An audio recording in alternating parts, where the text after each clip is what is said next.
All right guys, welcome back to the channel. If you're new here, my name is Tyler. Behind me we have the Sandstorm, and as you can see, we have the bumper pulled off because this is part 3 of the rough country series. You see, if you've watched the videos before, we did the front bumper installation and then the winch installation, which I had trouble with. This one should be a little bit easier. So I didn't really show taking off the factory bumper. It's super easy if you have the plastic OEM bumper like me. It's literally just 3 16mm bolts on that side, 3 on this side, and then 2 plugs on each side that you need to unplug, and then you just pull the bumper right off. And that's that. So make sure you like and subscribe. I'm gonna get the new metal bumper over here from Rough Country, and we'll start mounting that up.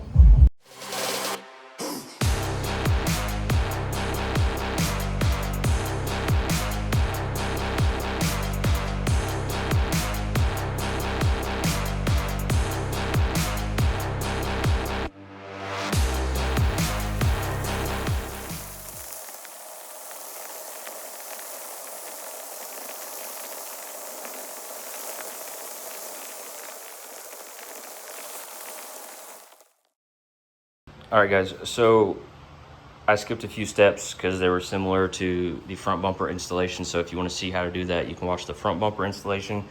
The steps I skipped were pretty much just moving the sensors into the new bumper. But I want to show you some steps that might help you save some time. If you follow the instructions, they're going to have you remove the bumper with the frame mounts, and take the frame mounts off. So I did that because I followed the instructions to a T.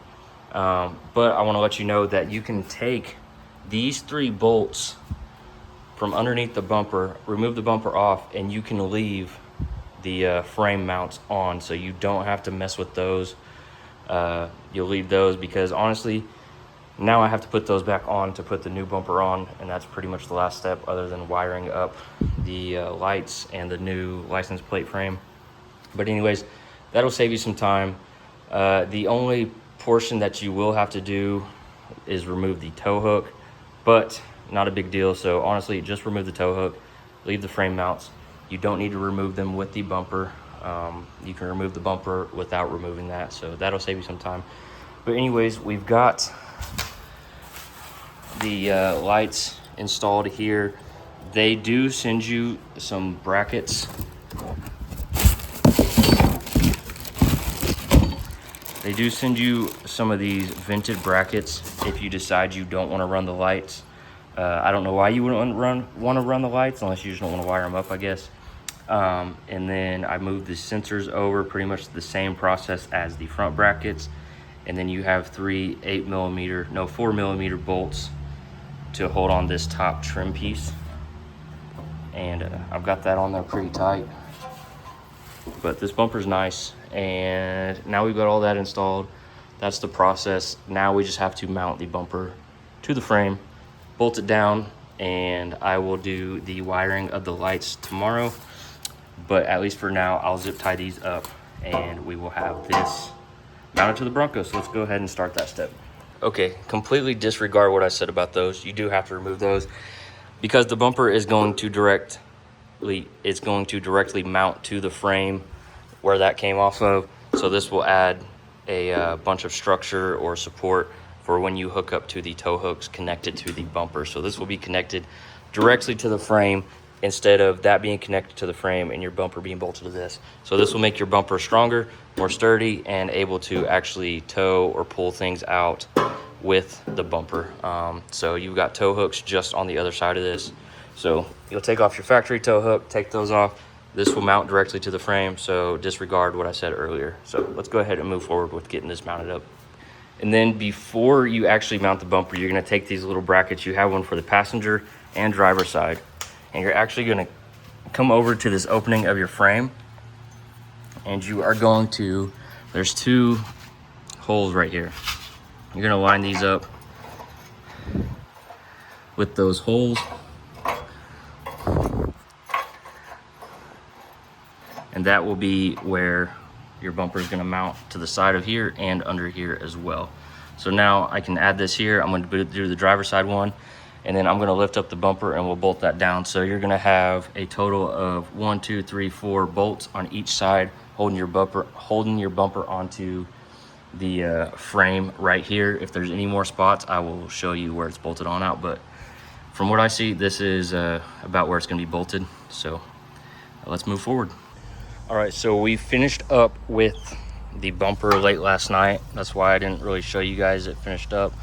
I had my neighbor come help me. We lifted it, and it is bolted with 2 bolts right here underneath to the frame.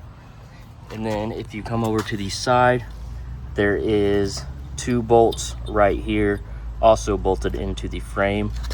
This is the wire to the lights. I haven't got those wired up yet because I have to figure out where I want to run it up to the switch panel. So that will be in another process, but you guys saw me wire up the front lights, so this shouldn't be too different other than going up all the way from the rear to the front. But anyways, it bolts the same way as it does here, over here. And then as you see, my license plate is no longer down here.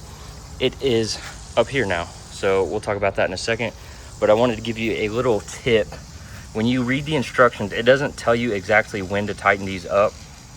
So both the front bumper and the rear bumper, I made the same mistake of not having this tight when I installed the bumper. So I had to reach my hand up in here and tighten it the worst way possible. So before you even put either the rear or the front bumper on, get this thing tight, because you can still turn this where you want it with force. Right now I do have it tight, but make sure you tighten that thing all the way before you put the bumper on. It just makes it easier. You can still move this, turn it up and down, left and right as needed, even when it is tightened down. So tighten that first. That'll save you so much headache. And then the last step is to relocate the license plate. So there's really only one option to really do this. I don't have the key. Let me unlock this. Okay, so there's really only one way to really route this that I found is the best way. You want to come up to the bumper right here. This is going to be for the license plate. This is an extension that they give you. They also gave you one for your sensors that I used, and I think either one works either way from what I can tell. But anyways, you'll run this wire down here, and then right about this area right here actually is where the plug, you can see it right there, the plug for the light for your license plate is.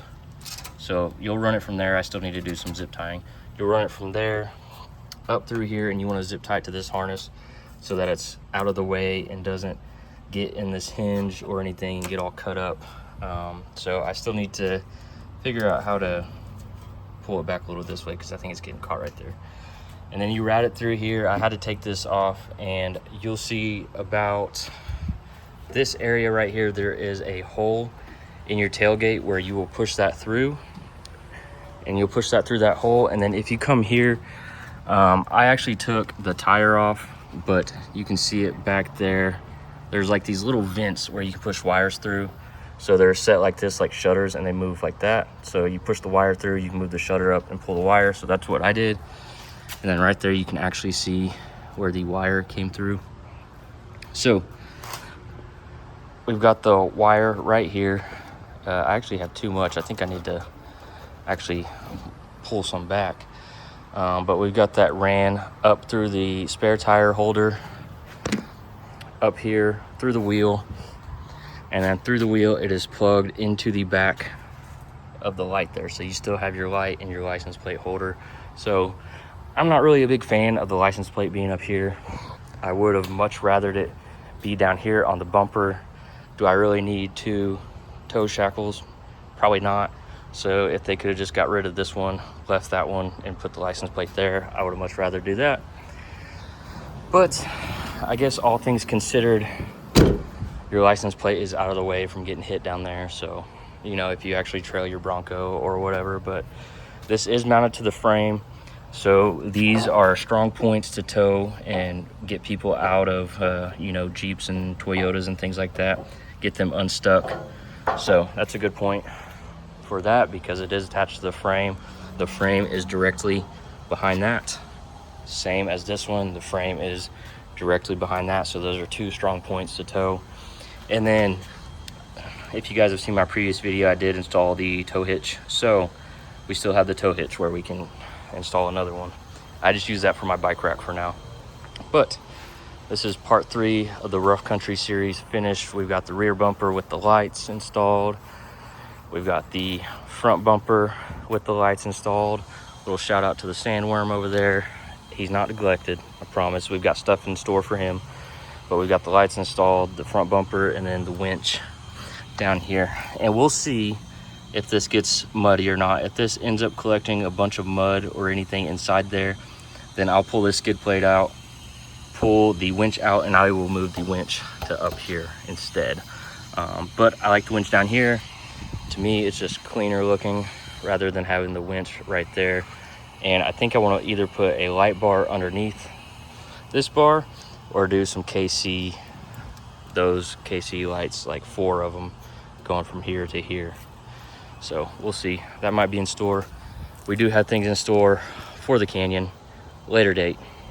But anyways, we've got this all done and super excited. So glad to be done with it. This one was easy. The front bumper was all right, but the winch was a pain. So glad to finally have this all completed.